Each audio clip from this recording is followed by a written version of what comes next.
Morning, everybody. Vikas, thank you so much for your kind words. Yeah, this and welcome from my side also to the participants here. I hope I make your Sunday worthwhile. Yeah, instead of family time you're spending in front of your computers, that's not normal. So, okay, but let's get started.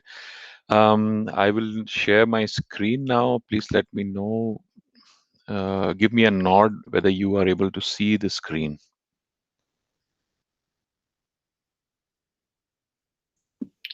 Yeah, Anshuman, we can see your screen.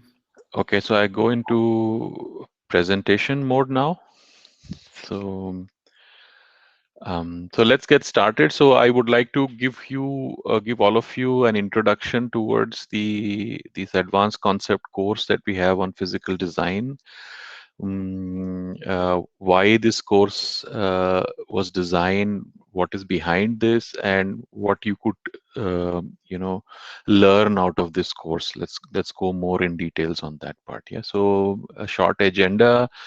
I like to talk about some motivation, why this is an important topic to understand. Then, of course, there are some prerequisites to this course. What are my objectives when I prepared this course? Vikas explained about me, but nonetheless, why do you listen to me? So I give you some background about myself and give you a quick glance at the course, and then maybe a Q&A session at the end if there is any question that is open. Yeah. So, as designers, you all are designers trying to do physical design. I have been often asked following questions by my product lead or by my project manager or somebody. Yeah. So they will come back asking me, yeah, I have an existing design. Now I want to achieve higher frequency. Can I do this? Other questions people ask, I have a certain node, for example, FinFET, 16 FinFET. Is it feasible for my product? I mean, then there are some questions like, how much area would I need to harden a particular block? You have to answer these questions because these are all basic foundation questions in which you would decide on the area, technology node, and other targets for a chip.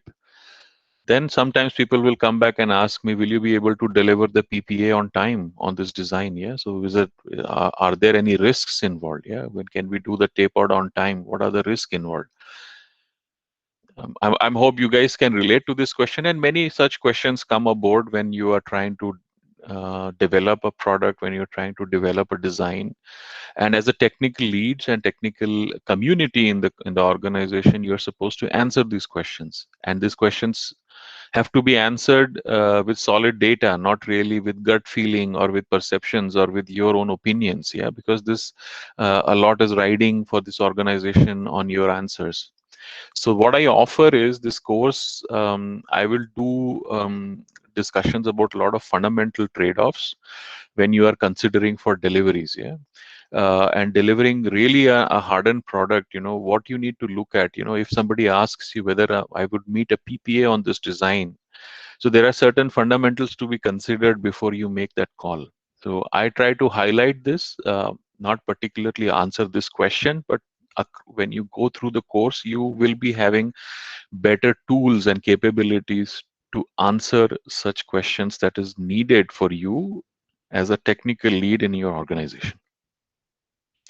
But yeah, of course, it comes with some prerequisite because this is an advanced course, as you see. So basic device physics knowledge is needed. I am very particular about device physics because this is the fundamental.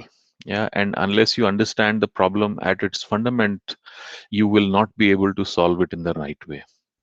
Of course, this is focusing on ASIC design, not really analog. I touch upon a few bits of analog, but this course is not intended to give you an analog design perspective. It is more about digital implementation, ASIC implementation. So I assume people who are joining this course should be able and should have this basic understanding. And Vikas made it clear that there is a basic course also which is available and which is a bundle that you get today with this course. So that's a very good opportunity as a two-part solution towards understanding more about ASIC design.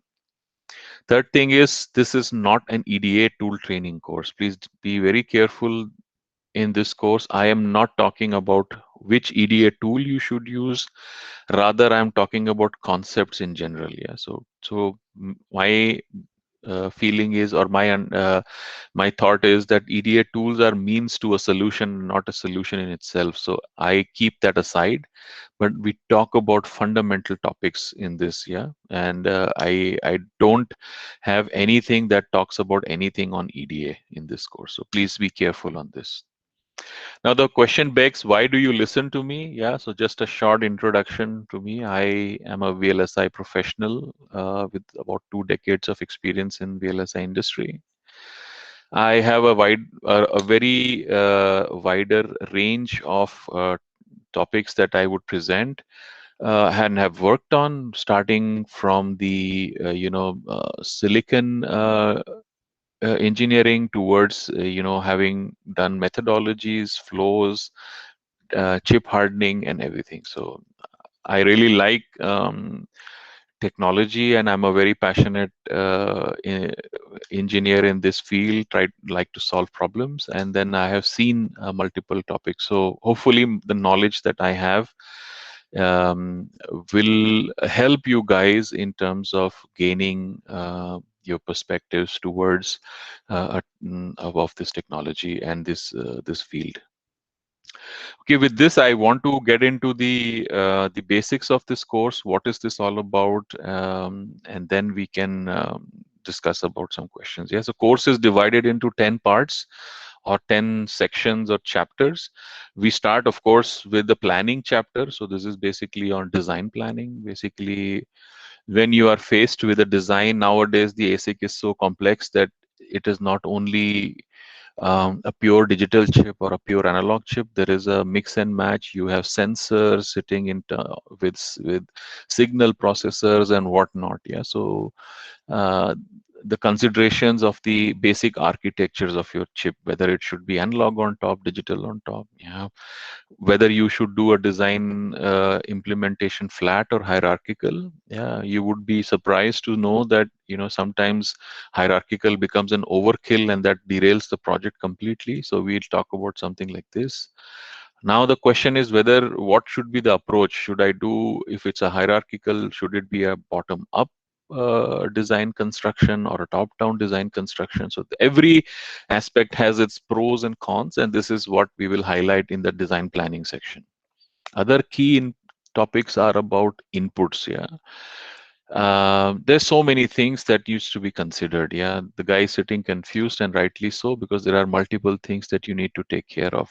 What kind of technology data you need to have, what kind of RTL data you need to have, constraints that you want to have, libraries, which library should you use, what are my power intents in the design, other tool configurations, and there are many, many different things that you need to consider before you get really into a design environment and start doing some kind of meaningful work. Yeah. So this chapter will talk about this, give you a lot of basic understanding about a library construction and how this can be used. Yeah, so I hope to give you more information on this when you read through the course. Yeah, once you have done this, now you have your design fixed, technology fixed. Next thing is to floor plan, and this is also one of the most important, I would say, topics when it comes to ASIC, because you have to make sure that the things are fitting properly. There is enough room for you to maneuver in your routing, and then also to meet the basic requirements of a product in terms of the size. So shaping of your floor plan, how to place the pads, where should the macros go. There are a lot of physical only cells which needs to be placed, tapping and other cells. How do you do that? Yeah, then there are, as I said, there are some analog components on the chip. What are the considerations for analog components? How will they interfere with digital, or digital interferes with analog? How to take care of that? Then also, when you are practically speaking, design is never done until it is done. So you would always see there will be some functional bug that pops up later or earlier. Then you have to have somehow plan some spare cells inside your design so that if there is a late finding when your GDS is out and your masks are created, how you will handle those situations. What should you consider when you are doing spare planning? Yeah. And these are really practical problems that you face day in and day out, that my team faces day in and day out. And then I just put my thoughts onto it. Okay, so this will give you a good handle on floor plan. Once you have completed your floor plan, you will now have to power your floor plan. Yeah, you have to make sure that the right amount of power is reaching at the right amount of time. And this will also be very, very crucial in terms of managing your peak currents. Yeah, and then also how do you optimize resistance across your power grid so that there is no voltage drops that you see which is beyond exception, and then you will have a problem. Also packaging consideration when you are doing the power distribution. And one of the key topics which you have to see is how do you plan decaps. Yeah, I mean, you will have peak current requirements in your design where you're for an instance or for a moment of a design, there will be huge current gets sucked into your design. And how do you supply these currents, whether you have to make your power grid more robust or you have to prepare some decaps to deliver this. So there are multiple considerations here also that we should look at. Yeah, so this kind of view will give you an understanding on what is needed to power your chip now. And with the sizes of the chip going in the northward direction, there is more and more need to really have some robust power grids, and this will have a major impact on your routing resources. So this kind of considerations we have to look at. Yeah, once everything is done, then we start looking at placement. Of course, this is a very busy slide because placement entails many, many different aspects. I don't go in detail. You can read this, but yeah, of course, logical hierarchy placement. How do you handle fan out and high fan out nets?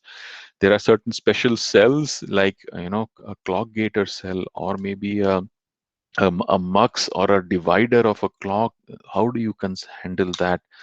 Now comes the timing as well, where your design frequencies, clock interactions, memory input output. How do you handle that? And of course, with placement, you are trying to also look forward towards routing. So congestion consideration is also very, very important in terms of when you're placing logic, how much congestion this creates, or where should we be more focused, where should I put more logic, or where should I reduce the logic density, and all those kind of consideration.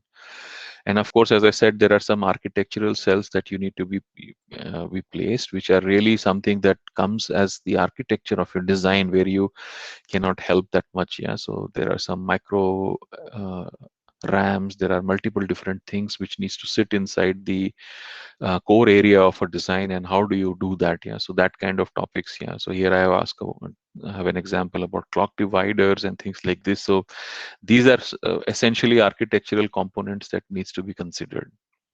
And placement is a very challenging topic. And also I talk about, which is not on this slide, is about the exit criteria. Yeah, in each of these steps, when you say you are ready with placement, whether you need to have zero slack when you come out, or you say, okay, with a certain amount of slack I can come out and say that my placement is complete. Where is that exit criteria? That is very, very important for you as a designer to know, to give your management also a feeling of your progress. Yeah, if you say I'm still doing placement, it doesn't answer the right questions. But you should say that, okay, my placement is complete because I've achieved so and so, and this is my exit criteria from placement to go into the next step.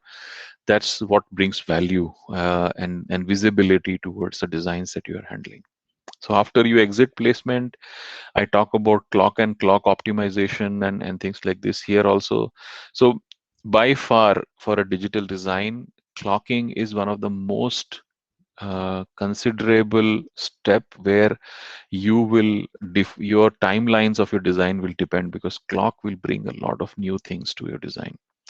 And to make sure that you are able to manage everything after the propagated clocks, it is essential to understand the behavior of clock tree, to understand what does it take to have a optimized clock tree for your design. It doesn't, I cannot, I mean, if you say I have to do Skew optimization to 0 picosecond.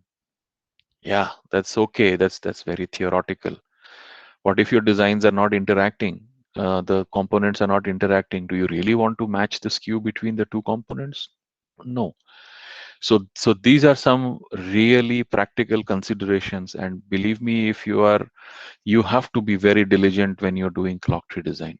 Otherwise, you will never be able to close your design later. So this is very, very critical. And that's why, even though it's one slide, but I dedicate 2 chapters to this. In terms of, one chapter essentially talks about the clock design and the other talks about the post clock optimization, because you see the timing will become very critical, and hold timing comes into play once you have propagation on the clock trees. Yeah, so essentially there are multiple topics that you need to look at, whether you want to do a mesh based clock tree, or a high fan out clock tree, or you have to add some skew groups to your design. So there's multiple considerations that are there when you're designing a clock tree.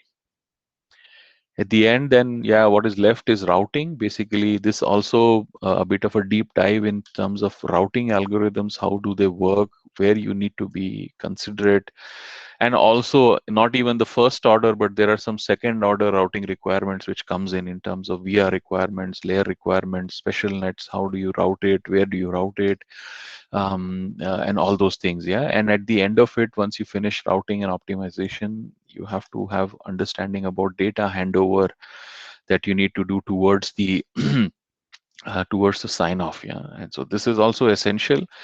What more you are going towards the end of the design, difficult it becomes to manage critical scenarios. So you have to be very, very diligent with previous steps. And for me, routing, if you have a major problem at routing, it means that you need to go back. You cannot solve it at routing. So your placement, your CTS has to have more focus and effort to make sure your routing comes out clean. That is very, very essential. Yeah, and that's how I look at when I look at a chip design. Of course, once you're finished with your routing, you have handed over the data. Next content is about ECO planning. There are multiple ECOs. I talk about timing sign off, physical sign off, power sign off. There are some functional ECOs that you need to take care of, correlation topics. There are multiple different things. The robustness of power grids. How do you see this?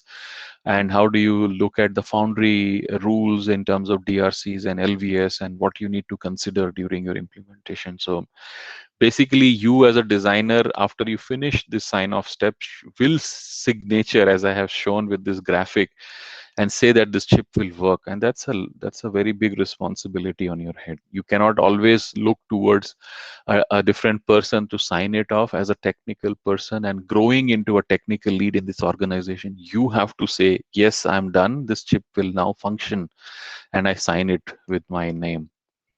And then only your management will go ahead and release the GDS to the foundry for manufacturing. Yeah, so there is a lot of responsibility.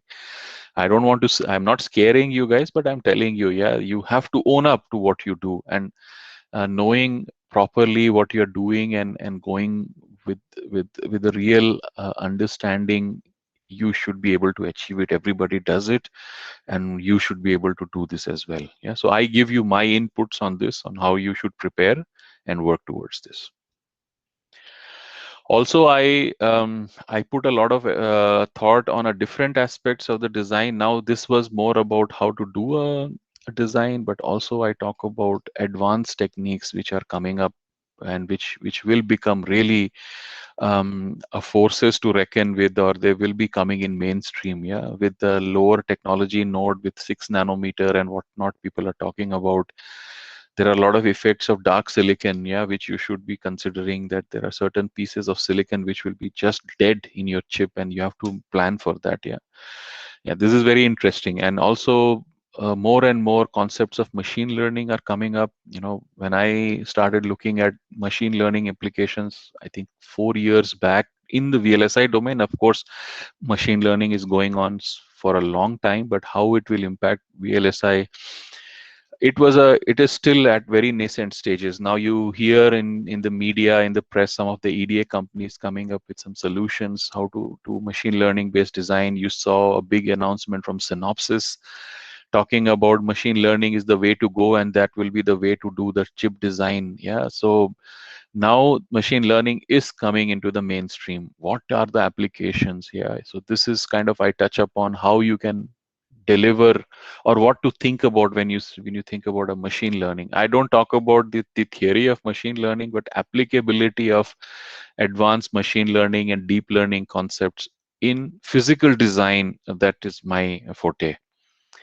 Also, multiple things to consider. Two major aspects is the digitization that is happening in automotive industry. You know that the cars are coming with all sorts of electronics on it. Yeah, and then functional safety is one standard that you have to follow, because functional safety restricts the usage of your chip, or governs the usage of your chip, because this at the end of it impacts a human life. Yeah, if your component that you're delivering into a car is failing while it is in use, you can have a fatality. Maybe your brakes are not working because there is a my processor inside which malfunctioned because of so and so reasons, and now this guy is going on a German autobahn at more than 200 kilometers an hour, and he doesn't have brakes. Yeah, so who takes the responsibility if some untoward incident happen? Yeah, so there are some functional safety considerations when you're doing a chip design.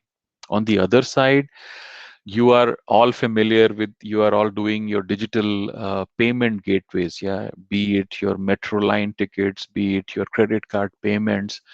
Yeah, how to secure this hardware? How do you are so confident that the information is not getting leaked to somebody who can misuse it? Yeah, so there are some security consideration in terms of hardware security, not only software based security with encryption. There are hardware based security that we follow in terms of chip design. So I talk about these concepts also, because these are all the advanced techniques that are used right now in the industry to deliver a chip design. Yeah, so this is one of the last topics that I bring up in this course. And at the end, yeah, so what I see is that this course is designed with a lot of practical application in mind. You heard me when I talked about this, and it will build upon your basic knowledge, because that is very essential. Otherwise, you'll get lost here. Yeah, so I'll be very open. Yeah, so please make sure that you have good enough basic knowledge to really pick up this course. And as you saw, the idea is to give you a lot of understandings of trade-offs and considerations. This is all about designing. Designing is all about trade-offs and considerations. And the more knowledge you have on this, the better designer you will become, and the more efficient chips you could design. Yeah, last note or a footnote from my side. I'm confident that this will help you achieve your career goals, because I see when you guys are spending your personal time on a Sunday afternoon, already see that you guys are on the right path. Yes. From my side, all the very best. Take care and be safe. And then I hope this course helps you achieve your targets. Yeah. And with this, I am done with my presentation. Yeah. So at the end of it, I also thank VLSI Deep Dive to giving a platform so that I can share my gained knowledge from the past 2 decades, and then help you guys to achieve your next level career goals. Yeah. Thank you.